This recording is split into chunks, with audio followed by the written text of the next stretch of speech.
San Juan apostoluaren lehenengo gutunetik.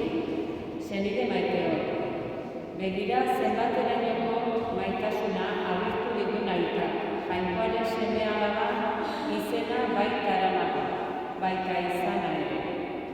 Ona zergatik munduak ez gaituen ezagutzen, baita ere ezagutu ez duelako. Ene maiteok, orain Jainkoaren seme alaba gara. Gero izango garena oraindik ez da agertu. Badakigu, Kristo agertuko denean, haren antzeko izango garela den bezalakoa ikusiko baitugu. Jaunak sana.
Jauna zuekin, Jesu Kristoen evangelioa San Mateoren liburutik. Aldi hartan, Jesusek esan zuen, bedinkatua zu aita, zerurren jauna, gauza jakintsuei eta burutsuei gorde, eta jende xumeari agertu nahi dizkiozu. Bai aita, hala izan duzu gogoko, nire aitak dena eman dit, eta ez du inork semea ezagutzen aitak baizik. Ez da aita ere, semeak baizik eta semeak agertu nahi izan dionak baizik. Zatozten igana nekatu eta zamatu guztiok, eta nik arinduko zaituztet. Hartza zuen nire uztarria, eta ikasi nigandik, gozoa eta bihotz zapala bainaiz, eta arkituko duzue, zuen arimentzako atsedena. nire uztarria leuna baita eta nire zama harina. Jaunak esana.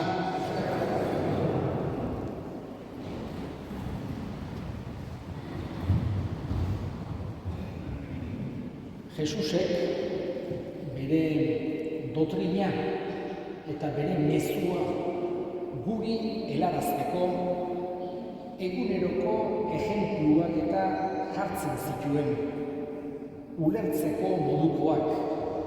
Pentsatu dugu, orain dela 2000 urte bizi zen jendearentzako modukoak jartzen zituen Jesusek. Orain 2000 urte igaro dira eta ohartzen dira Jesusek jarritako ejempluak, Jesusek nolabait ere egindako metaforak guretzako ere ulergarriak direla. Nik esango nuke bereziki herrietan eta basarrietan bizi den jendearentzako are ulergarriagoak direla Jesusen ejempluak. Nekazariak, arrantzaleak, hartzaileak, basarritarrak, esan genezake Jesusen bizi modua eta bere inguruan zeudenena askozaz ere antzekoagoa dela gaur egungo, esan genezake ziudade ikaragarria handi batean bizi direna baino. Hala ere, garbi ulertzeko modukoak dira Jesusek horixe nahi izan nahi zuen. Kontutan eduki behar dugu, jaunaren hitza ez dela zaharkitua edo atzeratua gelditzen. Beti bizirik dagoen hitza baita eta guri ere, orain dela 2000 urteko jende guztiei bezala, guri ere hitz egiten digula. Eta mundua ez bada bukatzen, 2000 urte barru ere, esan genezake bizirik egongo da hitz hori. Eta egokituko da eta bakoitzari hitz egingo dio guri hitz egiten digun bezala. Eta Jesusek jarritako ejempluen artean, bere parabolen artean, bere metaforen artean, esan genezake garrantzia handienekoa hartzai onarena izan du da.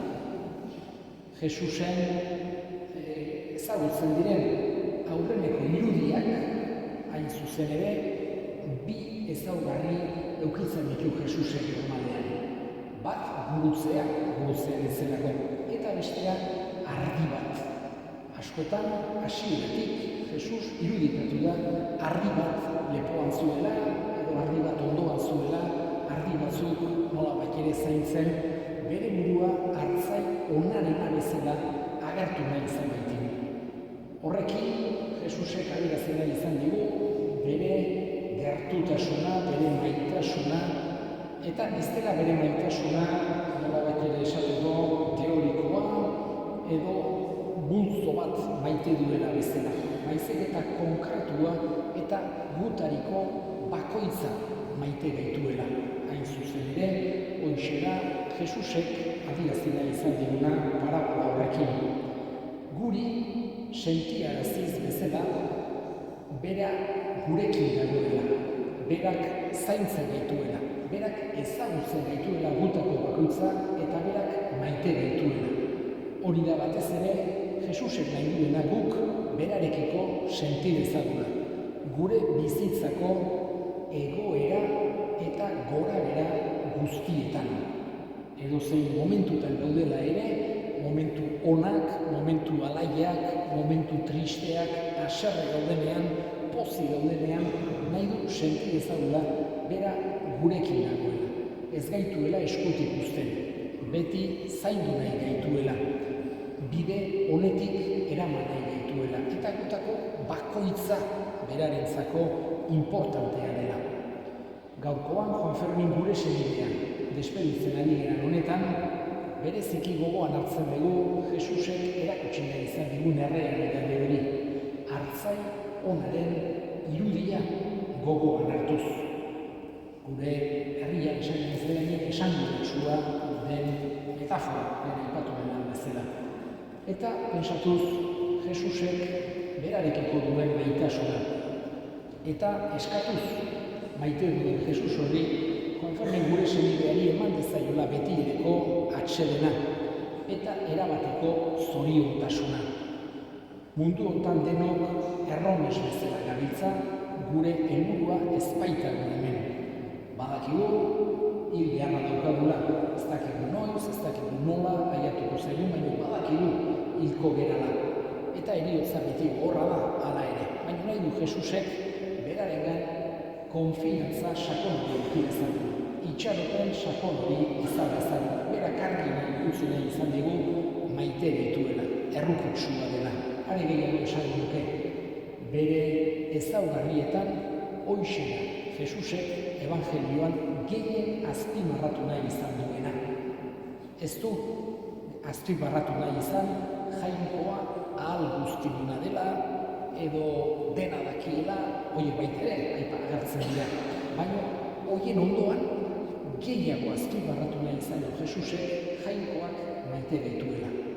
Jainko ahal guztiduna eta dena dakiela da, baina errukitsua da, batez ere hoixe da Jesusek guri sentiarazi nahi izan diguna. Eta hori da gogoan eduki behar duguna, konforme gure senidea despeditzen ari garen honetan. Eskatuz hartzailari, eskatuz zeruko gure jaunari, egin gaituen eta maite gaituen gure salbatzaileari, gure senidea zeruren eman dezala. Han eduki dezala, atsegina, zoriontasuna, eta handik ere gure alde egin dezala.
Gogoan izan mundu batezurrera duzu aldarmen zure zerbitzaria. Heriotza dut batekin izan dena, historian berarekin bat izan dadila. Gogoan maizan izan baita ere, Andres, zure zerbitzaria. Gogoan baita ere hau ez dibitxarpenean batekin gobezen eta hiltako guztiak. Aditzatu zure aurpegian erdetan. Errepesatez gero batek dugu diotetik zitzaik itxenezago, hangoiko arrobatanian hausokatik, apostolo sartuekin, eta gizaren duztietan bat eskide izan den sartuekin. Aike batak gozaitzago, Jesu Kristo zure semearen bitartez.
Osaba, utzi egin diguzu.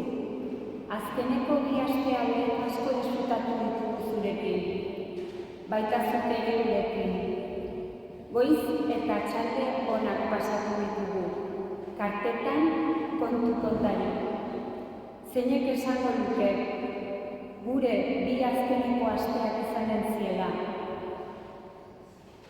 Zeruko bidea prest dago zuretzako. Izan zaitez zoriontsu. Gu, inoiz ez gara zutaz aztuko. Bidaion, tio Fermin. Eskerrik asko etorri zareten guztiri.